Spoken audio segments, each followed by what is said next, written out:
How are you. आप हम exercise 1.3 करवाई थी बेटा मैंने आप लोगों को शुरू।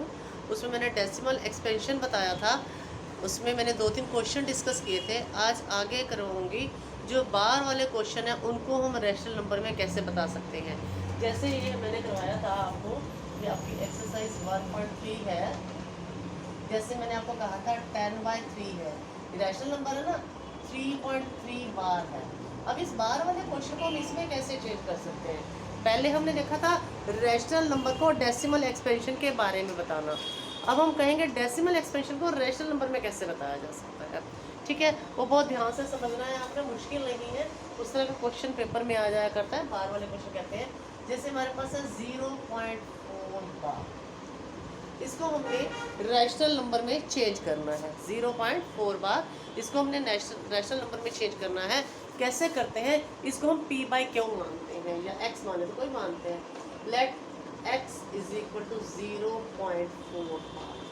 समझ में आ गया, ये इक्वेशन नंबर 1। अब आपने इस इक्वेशन को 10 से मल्टीप्लाई करना है, 100 से करना होता है, 1000 से करना होता है। कैसे पता चलता है, जितने डिजिट के ऊपर बार है उतनी 0 और 1। अगर मान लो यहाँ पर पास 4 6 2 होते तो 100 से मल्टीप्लाई करते, 4 6 7 बार होता तो 1000 से करते। अब हमारे पास सिर्फ एक ही डिजिट है 4, तो हम सिर्फ 10 से मल्टीप्लाई करते हैं। वैसे 0.4 बार का मतलब क्या है, 0.444 एंड सो ऑन, बढ़ते चले जा रहे हैं, इसका मतलब ये है वैसे। लेकिन हमने ये नहीं करना, हमें सिर्फ एक 0 लेकर 10 से मल्टीप्लाई करना है। तो क्या लिखते हैं, multiply by 10 to both sides. इसको करेंगे तो 10x आ जाएगा। इसमें करेंगे, आपने मल्टीप्लाई सीखी हुई है 10 से 100 से, तो पॉइंट 1 आगे सरक जाता है। अगर 100 से करें तो 2 डिजिट आगे सरक जाता है, 3000 से करें तो 3 डिजिट्स आगे सरक जाता है। ये हो या 4th क्लास में मल्टीप्लाई। तो इसको जब हम मल्टीप्लाई करेंगे तो ये 4.4 रिपीटिशन में है बार। अब इसको, इस पॉइंट को समझ में नहीं आता तो ध्यान से देखिए, 0.444 एंड सो ऑन 10। तो मान लीजिए मेरे पास ये 3 डिजिट है, मान लीजिए 3 डिजिट है, तो क्या होगा, ये 1 2 3 ये कर दिया, बाकी 1 2 तो पॉइंट वहाँ पर आएगा 2 डिजिट्स पहले यहाँ 4.4।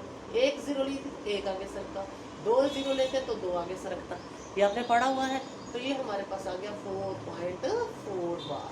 ये सेकंड समझ में आ गया। अब सेकंड में से 1 को माइनस करते हैं, सेकंड इक्वेशन में से फर्स्ट इक्वेशन को माइनस करते हैं। 10x इज इक्वल टू 4.4 बार और पहली x इज इक्वल टू 0.4 बार। जब हम माइनस करेंगे तो साइन चेंज होते हैं। तो 10x में से 1x जब चले गए तो क्या रह गया, 9x। 4 बार में से 4 में से 0 4, तो x इज इक्वल टू क्या आ जाएगा, 4/9 बन गया। अब आप 4 को 9 से डिवाइड करके देख लीजिए, 0.44444 ही आता है। समझ में आ गई। अब सिंगल डिजिट के आपके हमेशा आंसर क्या आएंगे, मैं हिंट भी दे देती हूँ। मान लो 0.2 बार है तो 2/9 आएगा, 0.3 बार है तो 3/9 यानी कि 1/3, 0.4 बार 4/9, 0.5 बार 5/9, 0.6 बार 6/9 यानी कि 2/3 भी आ सकता है, 0.7 बार 7/9, 0.8 बार 8/9, 0.9 बार क्या आएगा, ये मैं क्वेश्चन मार्क छोड़ रही हूँ। क्या आना चाहिए, 9/9 1 आना चाहिए। ये आपकी एक्सरसाइज में क्वेश्चन नंबर कौन सा है वो मैं बता देती हूँ आपको। एक्सरसाइज 1.3 में 0.9 वाला क्वेश्चन नंबर 4 है। इसके लिए आपको क्वेश्चन नंबर 4 करना है। ये मैं जान के क्वेश्चन मार्क छोड़ रही हूँ। 0.9999 लिखा हुआ है, उसको आप चेंज करते हो तो क्या आता है, 9/9 आता है, क्या आता है, ये मैंने आपके लिए छोड़ दिया। बाकी आपको ये याद रहना चाहिए, 2 बार 3 बार 4 बार जो भी है बाय 9 आ जाता है, सिंगल डिजिट है। अगर मैं इसको डबल कर दूँ, जैसे 1 आ गया, 2 हो गया, 3 हो गया, 2 डिजिट हो गए, तो 999 आ जाता है, 99। समझ में आ गया। ये आपको यूनिवर्सल ट्रूथ है और आंसर भी कभी चेक करने की ज़रूरत तो चेक कर सकते हो। समझ में आ गया। अब इससे रिलेटेड आपका क्वेश्चन नंबर है आपकी एक्सरसाइज में, क्वेश्चन नंबर 3। उसके 3 पार्ट है। एक 0.6 बार है, इसकी जगह 6 लगा कर देख लीजिए, 6/9 या 2/3 आंसर आएगा। उसके बाद है 0.47 बार, वो मैं आपको करवाती हूँ, ये आपको क्लियर हो गया होगा सिंगल डिजिट वाला। अब हम करते हैं कि अगर हमारे पास ऐसा आ जाए, मान लीजिए या 47 बार आ जाता है ये डबल, तो आंसर आएगा जैसे ये कर दिया मैंने, इसको 100 से मल्टीप्लाई कर देंगे, डबल आ गया, 2 डिजिट हो गए, तो ये 100 से मल्टीप्लाई कर देंगे, तो ये 2 डिजिट आगे आ जाएगा, तो क्या आ जाएगा 47.47 बार। फिर 2 में से माइनस करते हैं तो ये क्या हो जाता है 100x, ये क्या हो जाएगा 47.47 बार, ये 0.47 बार, ये क्या हो जाएगा 47, 99, 47/99 बताया था। डबल डिजिट हो 99, 99, 3 डिजिट हो 999, 4 डिजिट हो 999, ठीक है, ये रहेगा। लेकिन अब थोड़ा सा इसमें चेंज कर रहे हैं। क्या क्वेश्चन आ रहा है आपकी एक्सरसाइज 1.3 के क्वेश्चन नंबर 4 का सेकंड पार्ट, वो मैं बताता हूँ। क्वेश्चन नंबर 3 का, क्वेश्चन नंबर 3 का सेकंड पार्ट है 0.47 बार, 7 के ऊपर बार है, 4 के ऊपर नहीं है। इसमें मैं 2 बार मल्टीप्लाई भी करना पड़ेगा, या एक और बीच मेथड है वो भी समझाती हूँ जो आपको इजी हो। अब इसको करना वही है, let x is equal to 0.47 bar. अभी मैंने पहले वाले क्वेश्चन में बताया था कि जितने डिजिट्स हैं उतने 0 और 1 लेकर मल्टीप्लाई करते हैं, लेकिन इसमें हमारे पास 7 के ऊपर बार है, पहले अब हमने सिर्फ 4 को लाना है, सिर्फ 4 को इधर लाना है, तो क्या करते हैं 1 0 10 से मल्टीप्लाई करते हैं, वही लिखेंगे multiply by 10 to both sides, multiply करते तो ये क्या आ जाएगा 10x इज इक्वल टू ये 4 इधर आ जाएगा, लेकिन 7, कोई मुश्किल। अब एक स्टेप यहाँ पर ध्यान से देखना है आपने, 10x इज इक्वल टू ये 4, पॉइंट की जगह प्लस लगा दे दीजिए। अभी मैंने आपको सिखाया सिंगल डिजिट बार का क्या आता है 7/9, 4 बार का 4/9, 5 बार का 5/9। अब हमारे पास 7 बार है तो हम इसको 7/9 लगा सकते हैं, जब अभी मैंने पहले बताया था। तो क्या हो जाएगा ये 10x is equal to take LCM, 7 है 9 4 36 प्लस 7, तो क्या आ जाएगा ये 10x is equal to 36 and 43/9, x is equal to 43 और ये आ जाएगा 90, 10 ये बन गया रेशनल। समझ में आ गया, क्लियर? ध्यान से देखना है, हमने 1 0 लेकर मल्टीप्लाई कर दी, 10x आ गया, 4 को इधर ले आए, 7 बार रह गया। अब 7 बार का हम लिखा 7/9, तो एलसीएम ले लिया, 9 4 36 प्लस 7 43/9, ये 10 इधर आ गया, 10 9 दा 90, क्लियर? समझ में आ गया। अब इससे रिलेटेड आपके पास क्वेश्चन आपने करना है जो एक्सरसाइज इसका 1.3 का क्वेश्चन नंबर 3 करना है, 4 करना है, ठीक आपका हो चुका है, ठीक है, आपने ये करने हैं। अभी आगे मैं क्वेश्चन नंबर 6 आपको बता दूँ।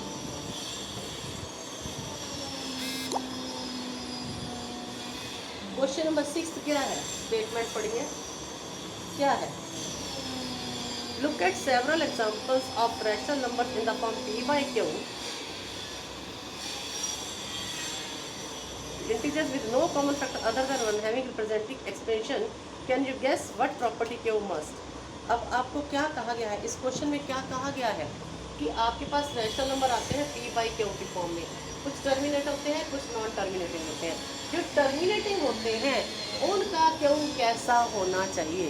अब इस चीज़ को ध्यान से देख लीजिए, जो भी टर्मिनेटिंग डेसिमल हैं उनका q उसके फैक्टर या सारे 2 के होते हैं या 5 के या दोनों।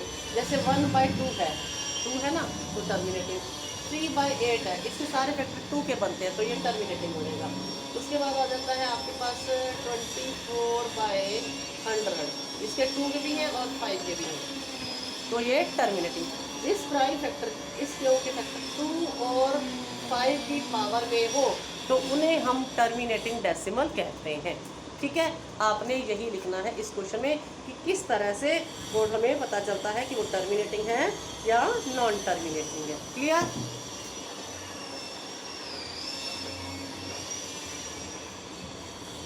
अब चलते हैं क्वेश्चन नंबर 7 पर।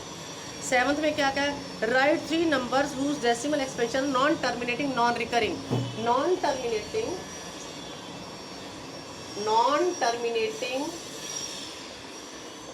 नॉन रिकरिंग, जिन्हें हम इर्रेशनल नंबर भी कहते हैं, जिन्हें हम इर्रेशनल नंबर भी कहते हैं। इनकी कोई सीक्वेंस नहीं होती है, कुछ नहीं। हम लिखा 0 पॉइंट, इस तरह से हम लिख सकते हैं 0.1411411114 something else 11114 and so on, 0.231 फिर 23112311, कुछ भी इस तरह से सीक्वेंस हम लिख सकते हैं, जिसका कोई सीक्वेंस भी नहीं बनता है। इस तरह से हम लिख सकते हैं, ठीक है। कुछ भी, अब पाई की वैल्यू जो होती है 3.14 एंड सो ऑन, कोई सीक्वेंस नहीं बनता, कोई रिपीटेड डेसिमल नहीं आता, जिसका कोई रिपीट नहीं हो रहा होता है, पॉइंट के बाद चलते जा रहे हैं डिजिट, कोई रेपिटेशन नहीं आ रही है, कहीं रिमाइंडर जीरो नहीं होता, उन्हें कहते हैं नॉन टर्मिनेटिव। कोई भी एग्जांपल आप देकर लिख सकते हो, ठीक है। उसके बाद क्वेश्चन नंबर 8 है,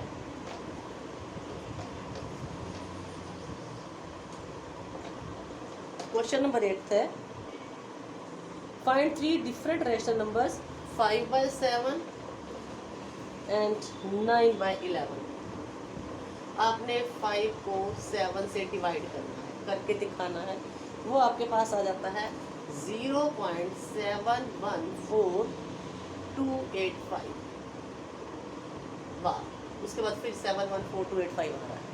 5 को 7 से डिवाइड कर दिया, इसी तरह से 9 को 11 से किया तो 0.81 बार आता है।